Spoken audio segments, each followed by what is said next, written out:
भिवंडीतील वऱ्हा तलावामधील प्रदूषणाच्या विरोधात स्थानिक युवकांनी हर संडे 2 घंटे असा नारा देत स्वच्छता अभियान सुरू केले।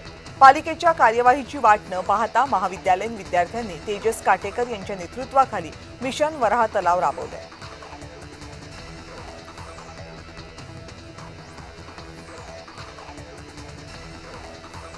जळगावच्या पाचोरा तालुक्यात पुन्हा एकदा ढगफुटी सदृश्य पाऊस झाला। त्यामुळे कापूस, मका, ज्वारीचा चारा हे भिजले, शेतकऱ्यांचं नुकसान झाले। गावातल्या मुख्य रस्त्यांवर पाणीही साचलं होतं।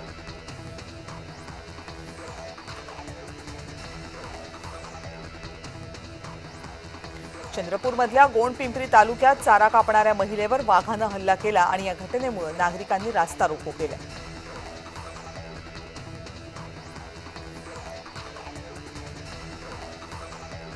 हिंगोलीतल्या अतिवृष्टीग्रस्त शेतकऱ्यांना अजूनही मदत मिळालेली नाही। सरकारकडून मदत न मिळाल्यानं शेतकरी हतबल आहेत। मदतीअभावी शेतकऱ्यांची दिवाळी तर कोरडीच गेलीये आणि आता मदत कधी मिळणार असा सवाल शेतकरी विचारतात।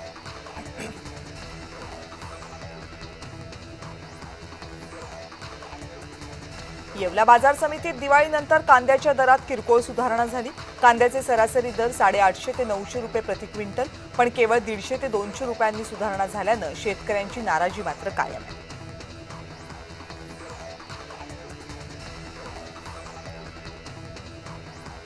पुणे अहिल्यानगर महामार्गावर शिक्रापूर परिसरात मोठ्या प्रमाणावर वाहतूक कोंडी झाली आहे। वाहनांच्या 4 ते 5 किलोमीटर पर्यंतच्या लांब रांगा लागल्या।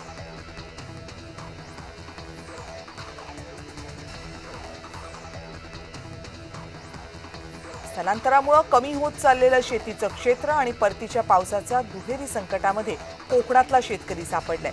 कापणीला हंगाम सुरू असताना रायगड जिल्ह्यात पाऊस आहे, त्यामुळे हातातोंडाशी आलेलं पीक अनेक ठिकाणी वाया गेले।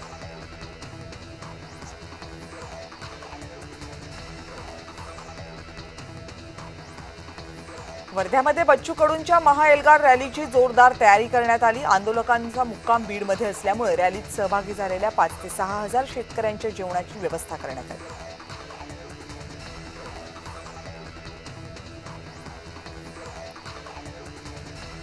प्रकाश महाजन यांनी केलेल्या एका नव्या गौप्यस्फोटामुळे प्रमोद महाजन यांच्या हत्या प्रकरण पुन्हा एकदा चर्चेत आले। प्रवीण महाजन यांनी पैशासाठी प्रमोद महाजन यांना गोळ्या घातल्या होत्या। तसंच सारंगी महाजन या महाजन कुटुंबाला बदनाम करण्याचा प्रयत्न करत असल्याचा आरोप प्रकाश महाजन यांनी केला।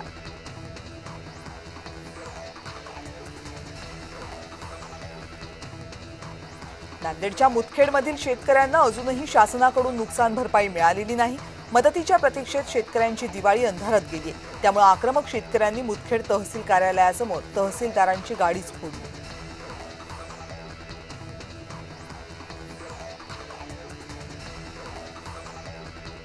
मुसळधार पावसामुळे द्राक्ष शेती धोक्यात आली आहे। फळधारणा न झाल्यामुळे लासलगावमधील शेतकऱ्यांनी 4 एकर द्राक्ष बागेवर कुऱ्हाड चालवली।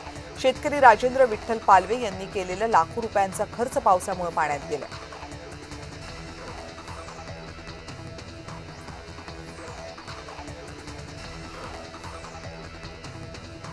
दौंडचे आमदार राहुल दादा कुल यांच्या सातत्यपूर्ण पाठपुराव्यानंतर रेल्वे बोर्डानं छत्रपती शिवाजी महाराज टर्मिनस ते सोलापूर वंदे भारत एक्सप्रेसचा दौंड स्थानकावरचा थांबा मंजूर केला।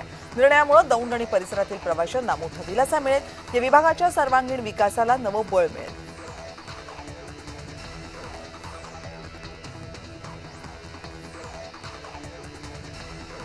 विठ्ठलाची कार्तिकी यात्रा 2 नोव्हेंबरला आहे। भाविकांच्या सोयीसाठी राज्य परिवहन महामंडळ 1150 जादा एसटी बसेस सोडणार आहे, अशी माहिती परिवहन मंत्री प्रताप सरनाईक यांनी कार्तिकी यात्रा नियोजन आढावा बैठकीमध्ये दिली।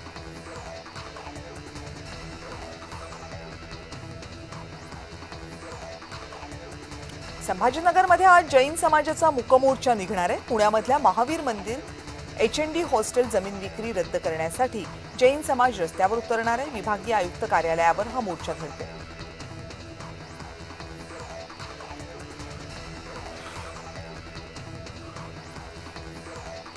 पावसामुळे निर्माण झालेल्या वादळ सदृश्य परिस्थितीमुळे शेतकरी राज्यभरातले सध्या हवालदिल आहेत। मच्छीमारांनी आपल्या बोटी सुरक्षित स्थळी नांगरून ठेवल्या आहेत, त्यामुळे मच्छी खवय्यांचा हिरमोड होण्याची शक्यता आहे। समुद्रातल्या वादळी परिस्थितीमुळे मासेमारी थांबली, त्यामुळे आर्थिक उलाढालही ठप्प आहे।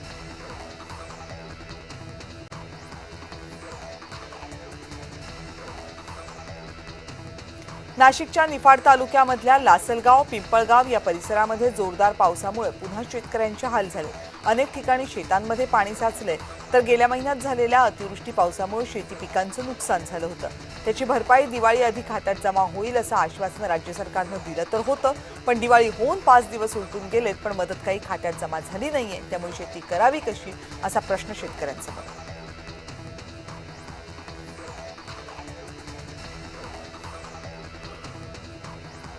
कोकण आणि गोव्याला जाणाऱ्या प्रवाशांसाठी बातमी आनंदाची आहे। वंदे भारत आता आठवड्यामधून 6 दिवस धावणार आहे। मुंबई आणि गोवा दरम्यान वंदे भारत एक्सप्रेसच्या सेवा वाढवण्यात आल्या।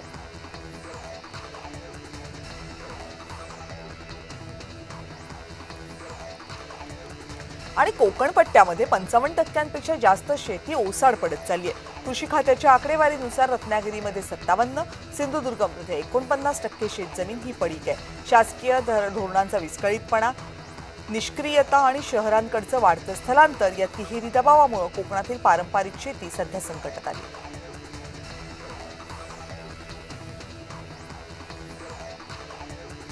कराड आणि मलकापूर शहराजवळ एका पेट्रोल पंपासमोर धावत्या दुचाकीनं पेट घेतला। सुदैवानं चालकानं दुचाकी सोडून पळ काढल्यामुळे त्याचा जीव वाचलाय। या घटनेमुळे महामार्गावर एकच खळबळ उडाली।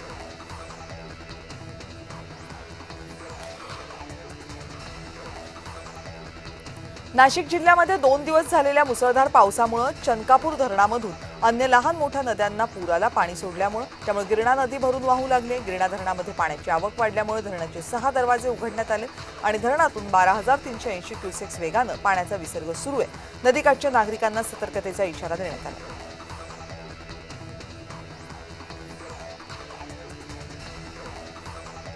लातूरमध्ये आर्थिक लाभासाठी वन्यजीवांचा गैरवापर करण्यावर औसात वन विभागानं कडक कारवाई केली।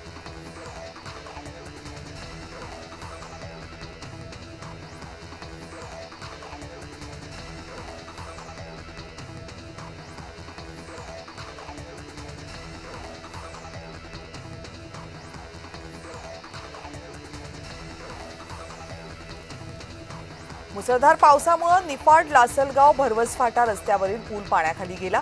काही गावांचा संपर्क तुटलाय। नागरिक जीव धोक्यात घालून पुराच्या पाण्यातून प्रवास करतात, त्यामुळे पुलाची उंची वाढवावी अशी मागणी नागरिकांनी केली।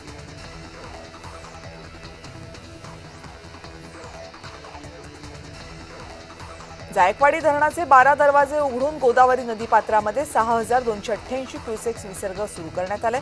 जायकवाडी धरणाचा पाणीसाठा सध्या 100% झालाय। मुसळधार पावसामुळे पुन्हा विसर्ग सुरू करण्यात आलाय।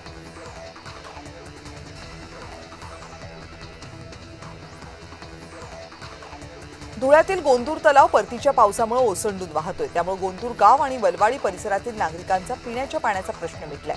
आगामी काळात शेतीला सुद्धा याचा फायदा होणार आहे। नागरिकांनी सुद्धा समाधान व्यक्त केलं।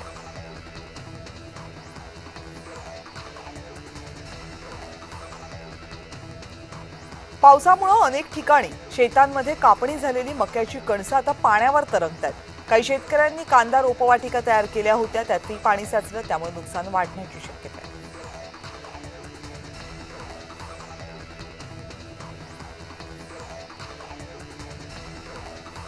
पूर्व विदर्भामध्ये सप्टेंबर महिन्यात झालेल्या अतिवृष्टीमुळे लाखो हेक्टरवरील शेतपिकांचं नुकसान झाले। शेतकऱ्यांना नुकसानीसाठी शासनानं दिवाळीपूर्वी निधी दिला, तर 56,000वर शेतकऱ्यांना मदत निधीची प्रतीक्षा आहे।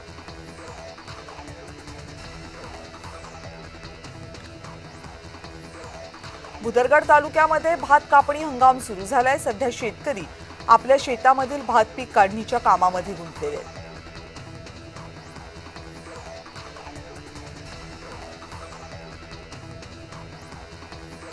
भाजीपाल्याची आवक घटल्यामुळे बाजारात मोठी भाजीची टंचाई निर्माण झाली, त्यामुळे भाज्यांचे दर वाढलेत। दैनंदिन वापरातील भाज्यांचे दर आवाक्याबाहेर गेल्यामुळे सर्वसामान्यांच्या खिशाला कात्री लागली।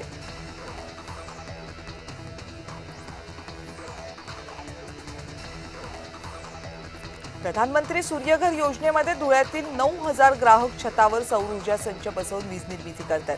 त्यांची स्थापित क्षमता 33.97 मेगावॅट इतकी आहे।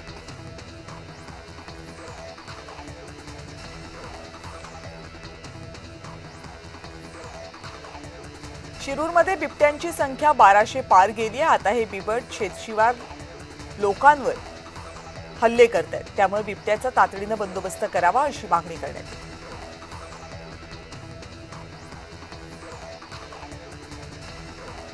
सोलापूर हैदराबाद रस्त्यावर चंदनकाठावर भीषण अपघात झाला. एसटी बसनं दुचाकीला धडक दिल्यामुळे दुचाकीवरील महिलेचा मृत्यू झालाय. अपघातामध्ये पती गंभीर जखमी झालाय. घटनेची नोंद सिव्हिल पोलीस चौकीत करण्यात आली.